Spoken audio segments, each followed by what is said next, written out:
To begin the surgery, your physician will make an incision in the skin over your hip joint, cutting through the skin, soft tissue, and muscle to access the hip. Once the hip is reached, the ball is dislocated from the socket and removed from the end of the femur with a saw. The socket, or acetabulum, is exposed. After measuring the size of the socket to guide accurate selection, the appropriate reamer, a cheese grater type device, is used to create a perfect hemispherical bone socket that matches the external shape of the acetabular cup. The cup is carefully positioned in the bony socket. This cup is held in place using a number of methods depending upon surgeon preference and your bone quality. These methods may include bone cement to hold the cup in place. Most cups are designed to allow bone to grow into the metal surface to hold the cup in place.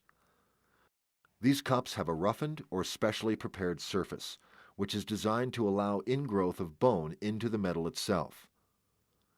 This type of fixation may be augmented by screws to help fix the cup in place while bone growth takes place.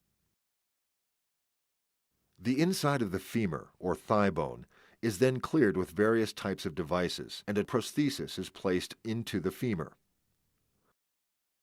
A trial ball is placed on the top of the femoral stem, and a plastic insert is placed into the cup.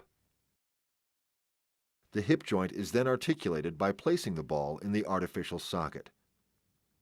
The hip is evaluated for the type and amount of motion it has and the stability of the joint.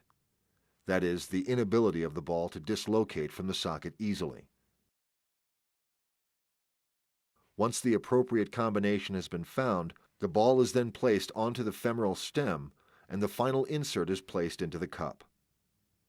The leg is evaluated again for stability and mobility and leg length equality. Throughout the operation, numerous measurements and operative considerations are taken to equalize leg lengths. However, the primary goal is to achieve a stable, non-dislocating hip. Prior to final assembly of the total hip, leg lengths are again evaluated. The new implants will replicate your hip joint. Your physician will rinse out debris from the hip joint with sterile fluid and then close the wound in layers with stitches and/or staples. A plastic drain may be placed in your hip and removed later. The purpose of the drain is to remove blood from the inside of the joint and tissues that might accumulate in the area after surgery.